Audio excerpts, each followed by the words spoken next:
Hey everybody, Chris here. Just a quick note about this episode.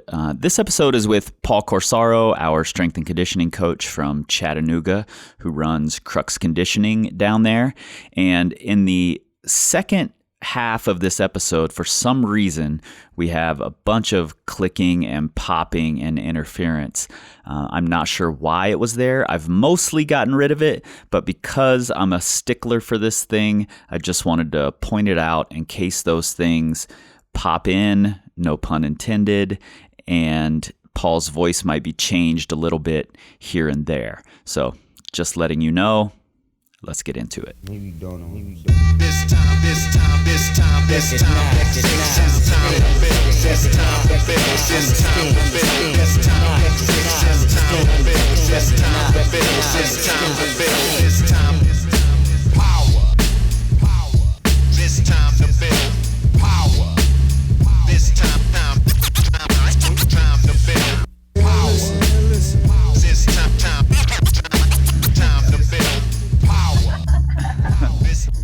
What's up, everybody? I'm your host, Chris Hampton. And I'm Paul Corsaro.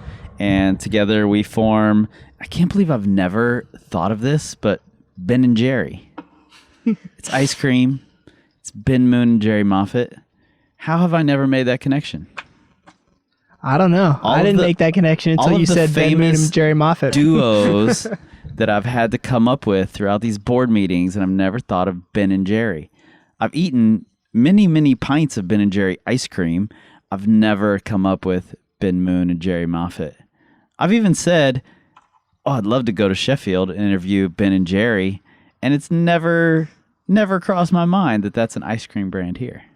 What the hell is wrong with me? Do you think maybe they've got some sort of a private stake in Ben and Jerry ice cream? I bet they do. They're both shrewd businessmen, so I bet that they're the owners. And those little drawings are Ben and Jerry when they're older. Though they're already older. So those are actual portraits of Ben and Jerry right now. All right.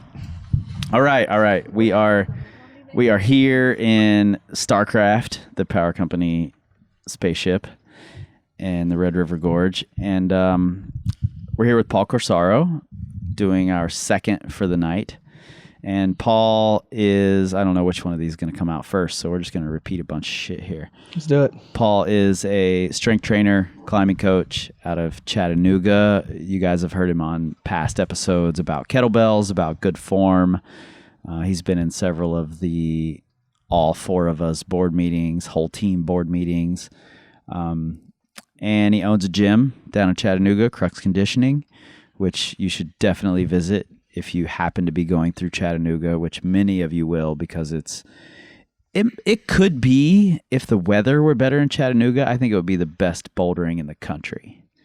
I wouldn't argue with that. That might be blasphemy for people who love Waco or love Bishop, but it's just a fact. I would say if the weather was a little better and there was a bit more public land, yeah, would be the thing. If it had Waco's weather, it would be amazing. Yeah. But Waco has Waco's weather, so Waco's amazing. So won't argue with that either. All of the good places, though. So get out and vote for your national parks. Get out and vote for your national parks. Is that what you said, Taylor? Yeah. November 6th. Get out and vote. It's going to be way after November 6th, but next November 6th, get out and vote for your national parks. And Paul's here tonight to talk about the top 5 reasons that we like kettlebells. Actually, kettlebells are kind of the reason we connected early on, because you were starting to get back into climbing. Is that right? Yep. I had taken about a year and a half off or so, and I just reached out to you because I liked what y'all were doing with Power Company, or I guess you at the time. Yeah, at the time it was just me, really. We're doing Power Company, and I asked you some questions about stuff, and we started talking about strength training and some kettlebell things, and things happened after that. Yeah, and you wanted a climbing plan. Yeah, to be really specific. Some things happened. You wanted a climbing plan, and you ended up doing the Boulder Strong program. And I wanted to learn more about kettlebells. So we ended up together. well, you wrote the majority of our Kettlebells for Climbers plan, Yep. and then I went through it, tweaked it a little bit based on how climbers are training for climbing, and we kind of haggled back and forth until we had something we were both really happy with. And at this point, hundreds and hundreds of people have been really happy with the Kettlebells for Climbers It's been program. cool to see. Yeah. Yeah. So, and I've done it several times and feel like it's really a beneficial thing for my climbing. Like moving into the V10 sphere, I thought it was one of the most important parts of my training, if not the most important part of my training. Where do you think it's fit the best in kind of your climbing season? Like more preseason, more off season? I actually do it. I do it during my whole training cycle. Cool. Depending on what I'm training for, I will do kettlebells pretty hardcore if I'm just training strength and power, like for a bouldering season or a bouldering trip. If I'm training for sport climbing, then I might slack off on the volume of the kettlebells a little bit or quite a bit in my like final 3-week power endurance window right at the end of my training cycle. Cool.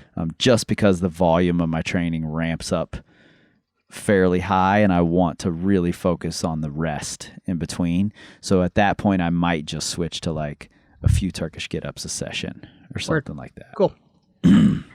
But it's been huge for me. If you guys haven't checked it out already, you should. You can do that on our website, powercompanyclimbing.com/ebook, or just click on the Train With Us tabs in the ebooks. It's in there. It's also set up as a proven plan with or without coach communication.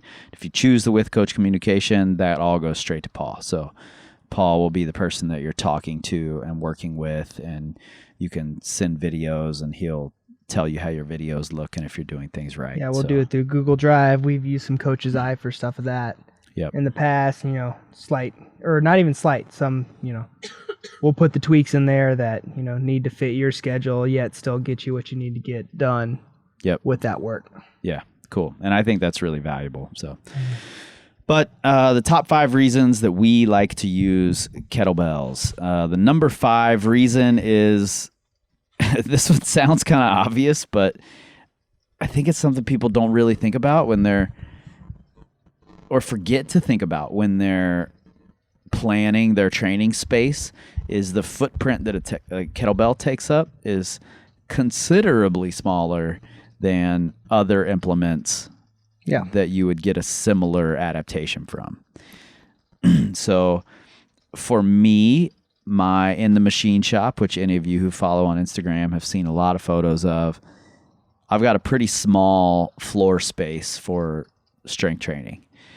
And a barbell would fit in there, but it would take up the whole floor space. But instead, I've got a rack of 6 or 7 kettlebells that don't take up much space at all. And then I've got plenty of floor space for Turkish get-ups, swings, whatever it is I want to use them for. And then I could just take them out into the driveway and do carries if I want to do carries, or walk around the yard or whatever. If you were super sadistic, you could just throw them in your pack and hike out to the crag. I'm not going to do that. Are you fucking crazy? So the footprint of the kettlebells is our number 5. And I think that's, like I said, obvious, but really, really important. It was kind of obvious, but at the same time it wasn't. We talked about, originally we were going to call this portability, but if you think about it, if you were just going to get a couple kettlebells, say, I'd say for, anywhere from a 12 kilo, so about 25 pounds, to a 24 kilo, or about 55 pounds, you're getting a lot of work out of those. And, if you're going to double those up to a standard 2-leg or 2-arm barbell lift, just for a barbell, that's what, 6.5, 7 feet right there? Right. Like compared to a kettlebell, which is about 8 inches long. Yeah. Maybe more. Let's just say a foot because I'm bad at math. But it's about the size of a kickball. Yeah, there you go. The standard kickball dimension. You're just going to be able to get a lot more weight. The beast is about the size of a kickball. I think, there we go. Yeah. That's a good kind of standard measurement to throw onto this. But, kickball versus a 7-foot barbell. I think you're going to get a lot more use out of your space / be able to take that with you way more easily than you're going to be just with the standard barbell set. Not that there's anything wrong with the barbell set. No, not at all. But, a lot of us move around a little bit, take trips, still want to keep up with our physical development on those trips. If you can figure out a way to easily transport a barbell on your climbing trips, let me know, because I'd be really interested in knowing how. Yeah, I mean, whenever Nate is in Lander, several kettlebells just appear in my gym. Yep. It's really nice because then I double up on several sizes. Mm-hmm. And I carried several with me on our big road trip a couple of years ago. And I think it's really important to have with you if you have that capability. And like you said, there's nothing wrong with barbells. If you have space and can do both, great. Our friend Brian Sante uses both pretty regularly, barbells and kettlebells, and believes that they're both important. But he has the space for that in his training area. I could have built in the space for a barbell, but it was going to be considerably added money and time, and the way everything was set up in the training space that I have, it was just going to be quite a bit simpler if I went just kettlebells. So that was a big consideration for me. And it's our number 5 here, and I agree with that. Even though it was a big consideration, all of these others are even more important. And go ahead. Yeah, so moving on to the next one would be that there's a low initial investment, starting with the barbell.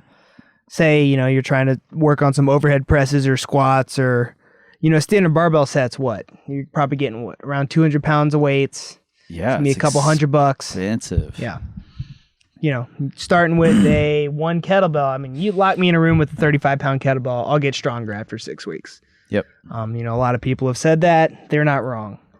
So yeah, and we in our Kettlebells for Climbers ebook, we have. This was something I dealt with early on, because when we first began collaborating on the Kettlebells for Climbers ebook, I didn't have any experience with kettlebells, was just interested in them. And so I didn't have a kettlebell available to me. And what I ended up doing was just buying. First, actually, I bought an adjustable weight kettlebell, and I think that's an acceptable way to start. However, if I had to go back, I wouldn't have started that way.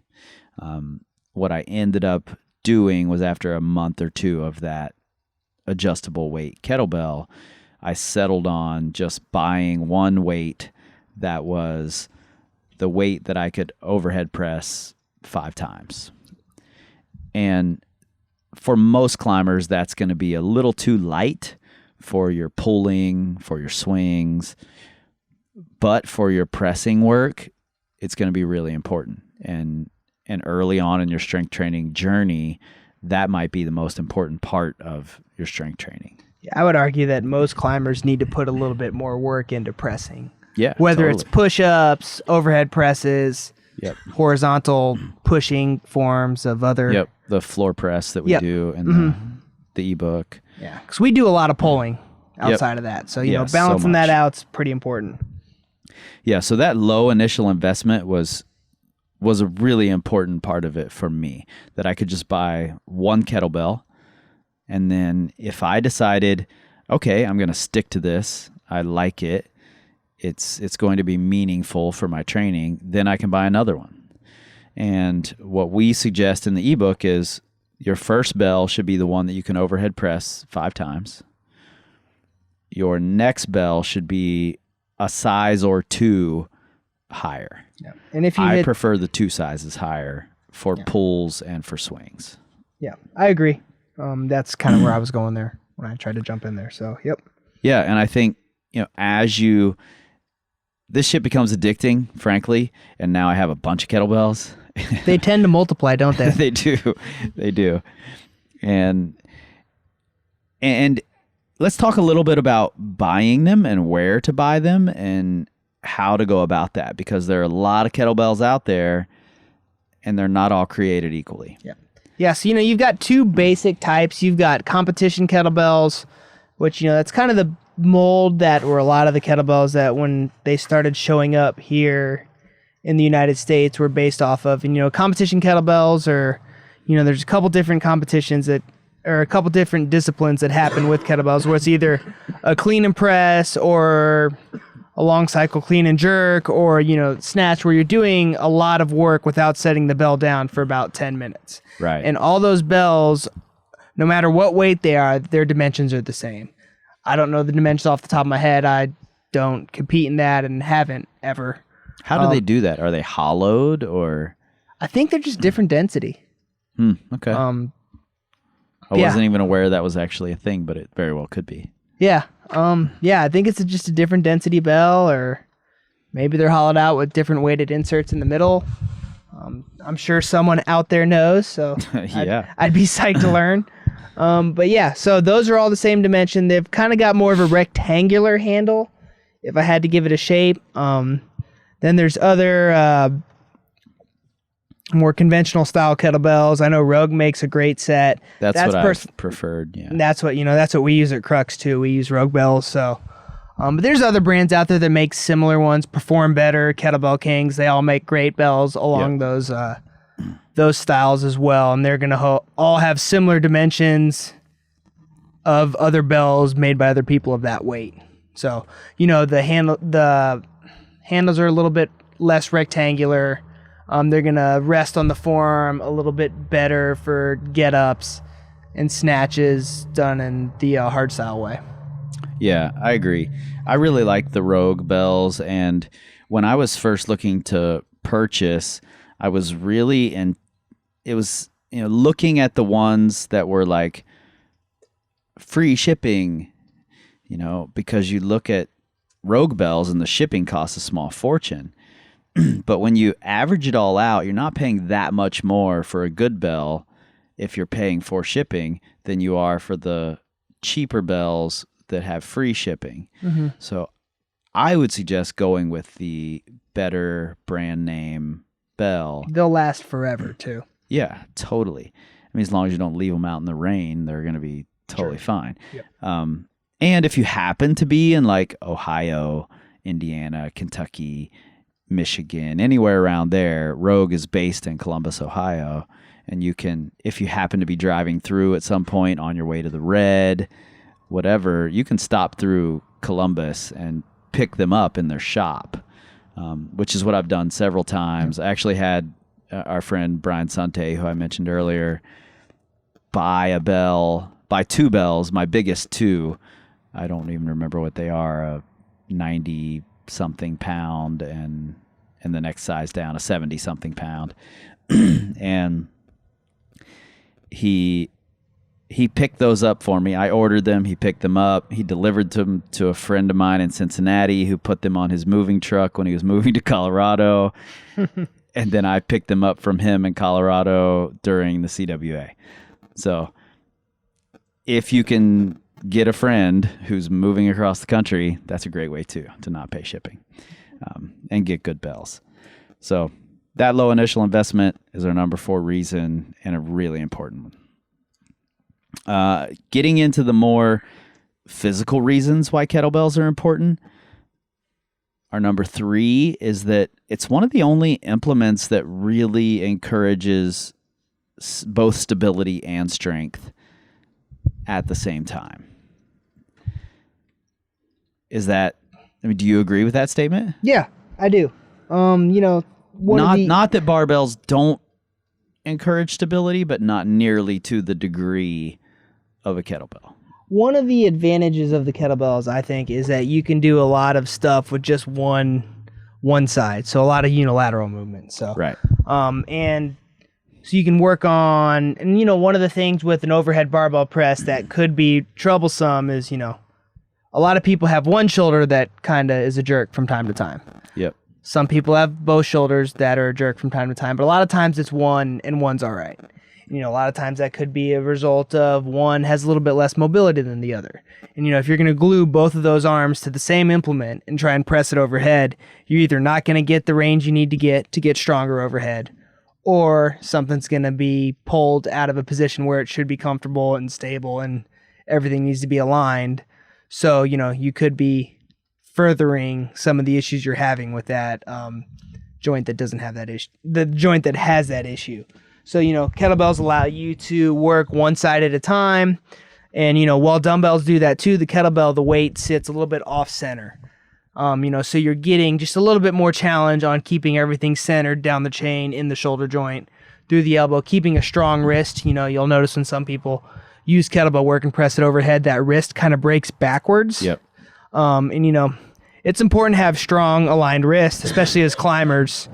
Because, you know, if we're not strong and aligned in our wrists, we're either going to pick up the slack by using our fingers more than we need to, lead to some overuse injury there, or a lot of times you'll see some elbow issues happen. Yep, totally. You know, that we're going to have some tendonitis pop up there. So by focusing on good form and building strength with these bells, we can also help prevent some issues that could result from poor stability otherwise. Yeah, I also like that the kettlebells sit on your arms in such a way that encourages external rotation, whether you're floor pressing, overhead pressing, whatever, and dumbbells just don't. Yep. So you will tend toward your natural rotation, which for most climbers is an internal rotation, and kettlebells encourage you to be a little more externally rotated. Absolutely. While you're pressing. And then, you know, another reason kettlebells can help increase our stability too is you can really increase the stability demands by doing bottoms up kettlebell work. Just by flipping the bell upside down, so you're just holding the handle, Right, and the with bell's the round part of the bell up. just up in the air. Yeah, and you know, that's really good for focusing on keeping that forearm vertical, working on stability on the joints, shoulders, elbows, wrist, all of that. That's also important to kind of think about as a climber, because as climbers, we tend to kind of grab things really strongly. Yeah. If you're doing a bottoms up kettlebell press and the bell is not in line with your forearm, and it's at a 45-degree angle and you're just squeezing the shit out of it, you're kind of missing the point. Yeah. So keep that in mind when you do bottoms up kettlebell work. Yeah, I totally agree. And, you know, that's something that I really like about unilateral movements in general, is just that it takes a little more focus and a little more awareness to make sure that it doesn't get a little wonky and a little strange. That's lacking in barbell training. And don't get me wrong, I don't dislike barbell training at all. I think it's a really great way to train and an important way to train. But one of the things I really like about kettlebells is that it's all unilateral movement. It puts you off balance a little bit, and you have to compensate a little bit for that through bracing your core in different ways and driving differently between the two legs or the two arms or whatever. And that's what you do while you're climbing. Yeah. I mean, it's extremely rare that you're doing a bilateral movement while you're climbing. Yeah, very rare. Yeah. I don't know that it ever even happens, you know, unless you're on a system board with perfectly parallel holds or something. But Standing up on both feet while pulling down with both arms. right. That happens all the time, right? Yeah, totally. Actually, I watch Annalisa do that all the time. After she clips a bolt, she just grabs two holds and pulls up and looks around. Sorry, babe. Had to call you out a little bit. But so yeah, that's something I really love, is just the unilateral stability focus of kettlebells. And that goes for all of the big movements as well. I have a lot of people do, you know, really heavyweight half rack squats. And Carries with them off to the side. And yep, anytime carries, you bring, even the holds, just holding a kettlebell in a rack position. Yep. I often have people use two different size bells, a couple of sizes apart, while they're just in a rack position and focusing on breathing, because you're never in a situation while you're climbing where you're equally loaded on all sides. You know, and if you can't breathe in a situation where you're your loading is unequal and putting you a little off balance, then climbing's going to be really hard for you. That clock's going to start ticking real quick. Yeah, totally. Yeah, so kind of helps focus on breathing behind that tension in the front. So, breathing behind the shield. I guess helping with power endurance, helping with, when you have to do a lot of hard moves right in a row so you don't kind of run out of gas near the end. Yep. Absolutely. You want to take a break? Move on to number 2? Sounds good. All right, break. What's up, everybody? Chris here. Pardon the interruption. I'll keep this short and sweet. Since this podcast started taking off and we've been growing it, you guys have been asking how you can help out. I've got 3 ways for you. Number 1, you can become a patron. That just means you give a monthly donation to the podcast, $1 and up, and you get something in return. And you can check out what those rewards are at patreon.com/powercompanypodcast. Best of all, we'll keep it sponsor and commercial free for you. Number 2, you can rate us and review us on iTunes. I know it's a pain in the ass to go to iTunes and do all that, but it really helps us out. At least that's what I'm told by the podcast powers that be. And number 3, perhaps the easiest way and the best way to help us out is to share us on your social medias. Anytime you see us post up a new podcast, please share it with your friends. Tag people who will really appreciate it or who need to hear the advice that we're giving. All right, thank you guys, and back to the show. And we have returned. We're here with Paul Corsaro talking about the top 5 reasons that we like kettlebells here in the StarCraft, the Power Company spaceship in the Red River Gorge.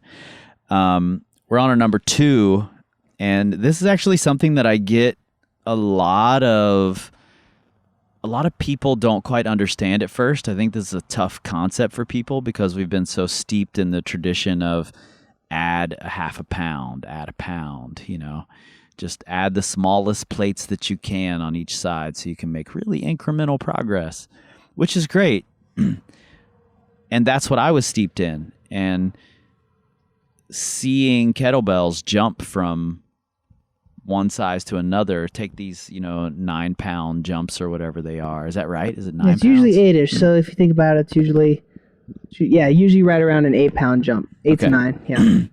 So those big jumps are number 2, is that they encourage mastery and growth at those specific weights. And so let's dig into that a little bit. This is something I hear often.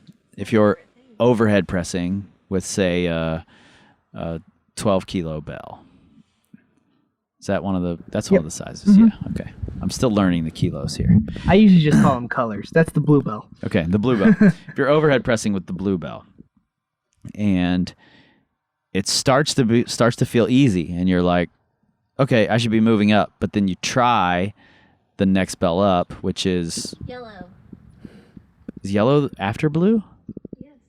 At Crux it is. There may be a 14-kilo bell, but I don't have it. No, yeah. I think yellow is. In my head, yellow was smaller than blue, but I think I had them switched. Yeah, no, yellow's the 16-kilo. Thank you, Taylor. So if you want to move up to the yellow bell, but you get 2 reps in, and you're like, there's no fucking way I'm finishing 5 reps. Yep. What's the benefit in going back to that blue bell? Well, you get to build some volume there. So, increased volume at that weight's going to build your tissue's tolerance to stress. Keep sending signals to adapt for that tissue. And also you're going to keep grooving that pattern. Keep getting better at that pressing pattern. Mm-hmm. A heavier bell, it's going to be required that you're going to have to generate more core tension, squeeze the glutes more, access more of your body's strength. So, as you get more tired through your pressing arm with that lighter bell, you're going to have to call all those other factors into play. You're going to have to squeeze the core more. You're going to have to squeeze the glutes more. You're going to have to squeeze that free hand more. Right. So, letting that fatigue happen and forcing you to kind of bring other things into play while pressing that same weight bell is going to be a little bit less threatening and more approachable way to learning that skill of really, dialing in. Talking is hard, Paul. Sure is. It's really going to help reinforce that skill of dialing into everything you need to do to get the most out of your body in terms of strength and, we've said this word a lot tonight, but tension. Yeah, how to you're get really the most learning to possible create tension tension. out of everything. So, it really highlights these learning opportunities and instilling a sense of patience and really looking at getting good at moving well instead of just trying to do a little bit more numbers wise. Yep, and that's something I really liked about the Kettlebell ebook the few times that I've gone through it, is that I know that the next week there's another round being added. Mm-hmm. So I'm not as tempted to try and jump up to the yellow bell, Mm-hmm. or move up to whatever that next size is, because I know next week there's going to be more volume. It's going to be a little harder. And once you move through those weeks, consistently adding volume the way that we do in the first phases of the kettlebell plan, then moving up to that next bell becomes considerably easier than if we had just jumped up how we're taught to do. Right. As soon as you can do it, then move to the next weight. Yeah.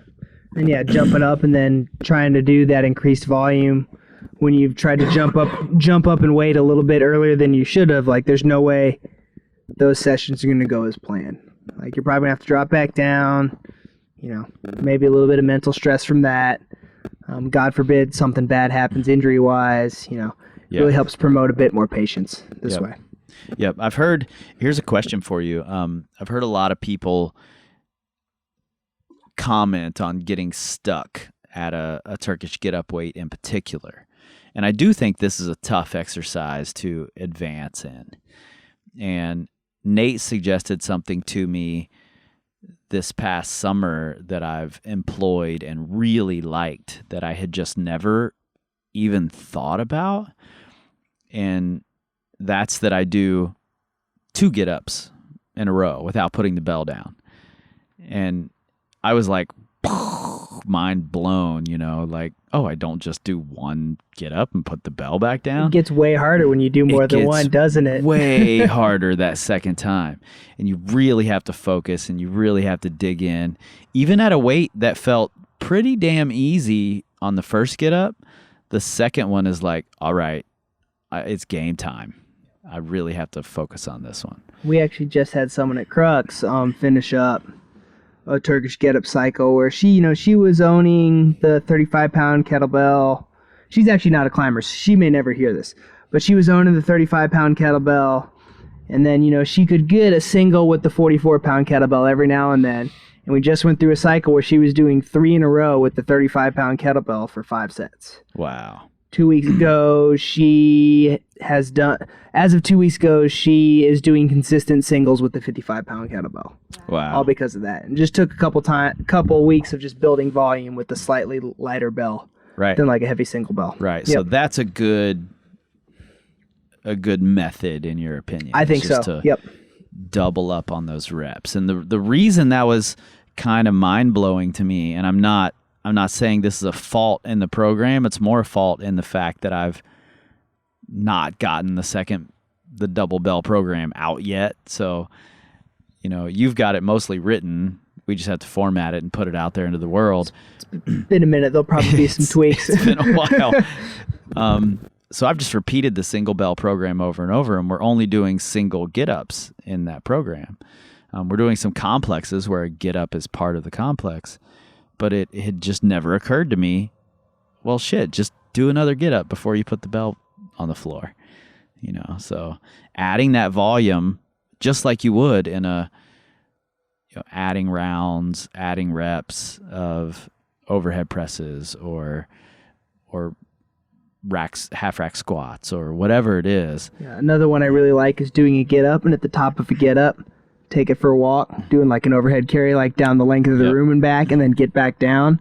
So you're just pretty much adding an overhead carry at the top of the get up. That's another good way to add some time under tension to the shoulder. Yep. Yeah. Super cool. Super cool. And I really I can't emphasize this enough. Most of us have been steeped in this tradition of add half a pound, add a pound, add 2 pounds, just very slowly add weight. And what I see happen so often in that situation, and I've seen people try it with kettlebells. I watched a friend of mine damn near drop a kettlebell on his face because he wanted to do a get up with a bigger weight. He was like, no, I just did that one. And I'm like, no, you really didn't. That didn't even resemble a Turkish get up, And he's like, no, I stood up with it. It was fine. And then he tried to do it with the next bell, and it hit the floor, and he got his head out of the way in time.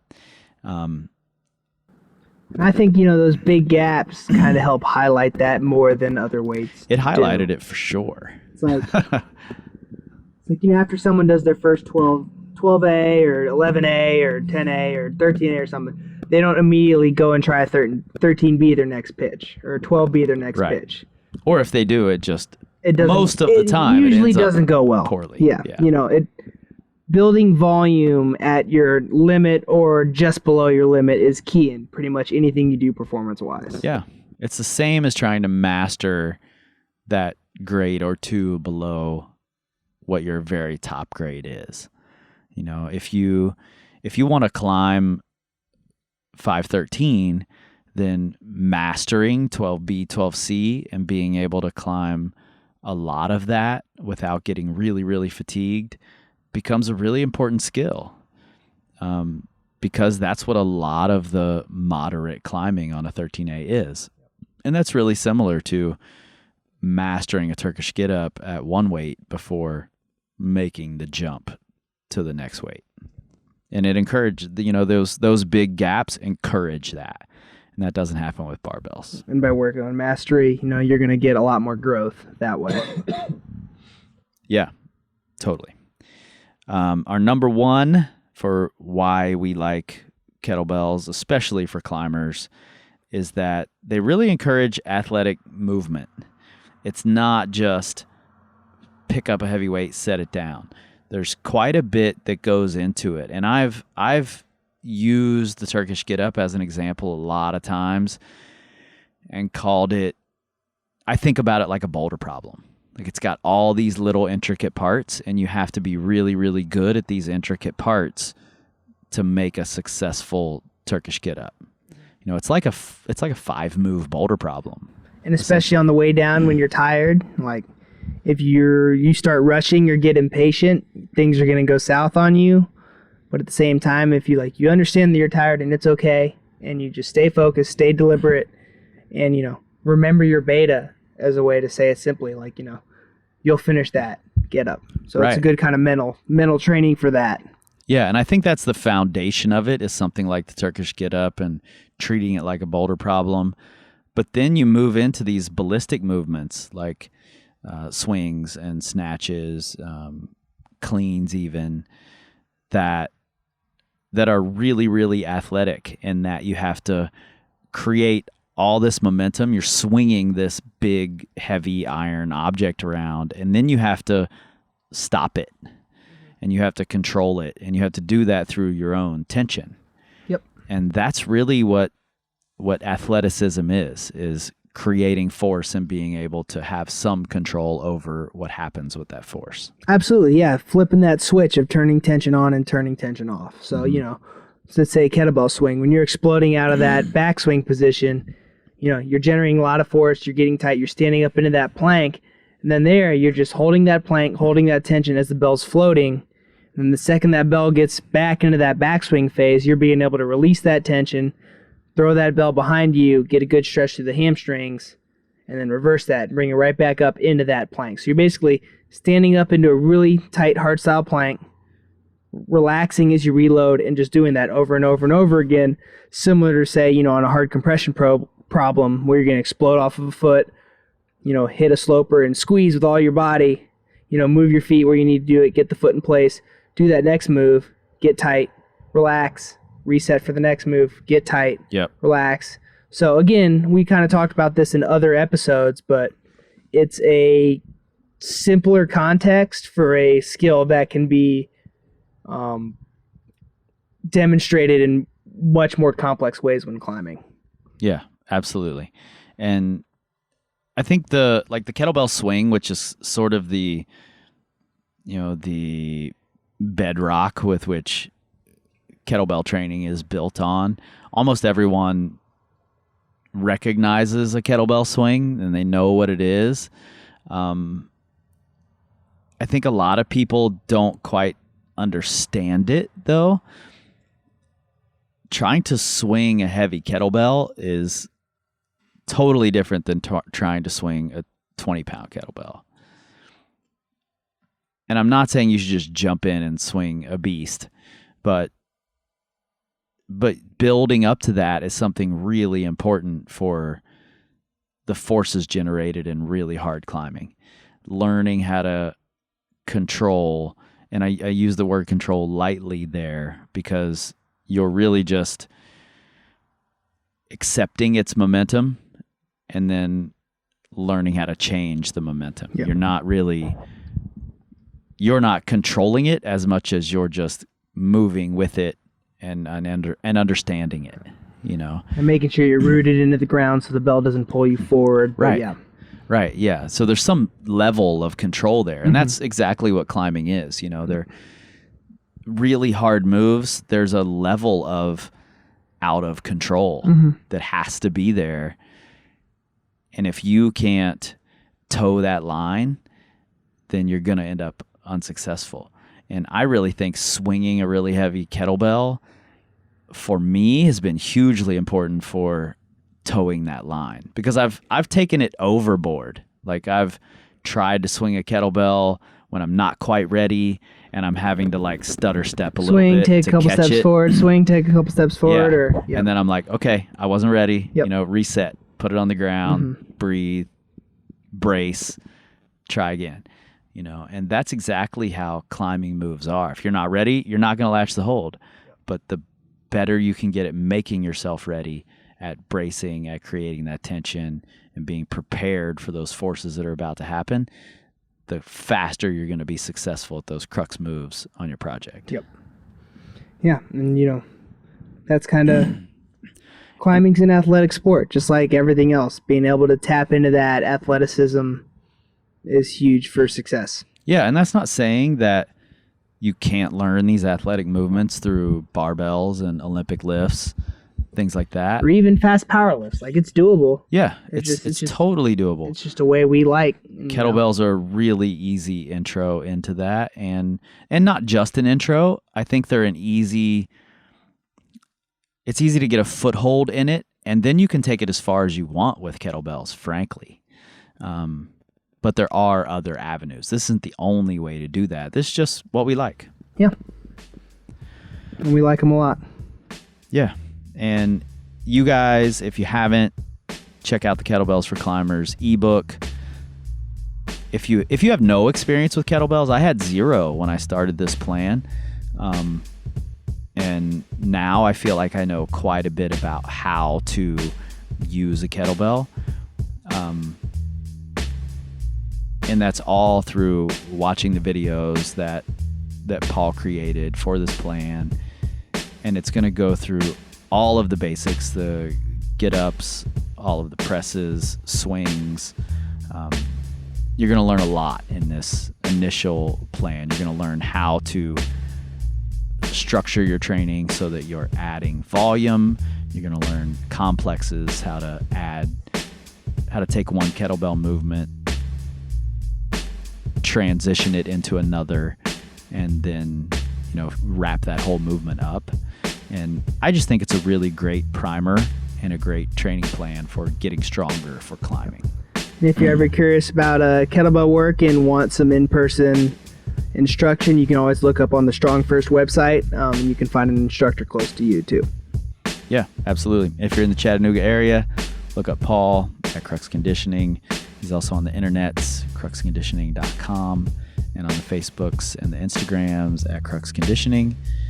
You know where to find us, powercompanyclimbing.com. You can find that kettlebell ebook at powercompanyclimbing.com backslash, I almost said backsplash. That's not what you want to do. /ebook. And on the Facebooks and the Instagrams, we are at Power Company Climbing. You can look for Paul on the Twitters. I'm not on there. You're not going to find him. And you're not going to find Power Company Climbing on the Twitters because we don't tweet. We scream like eagles.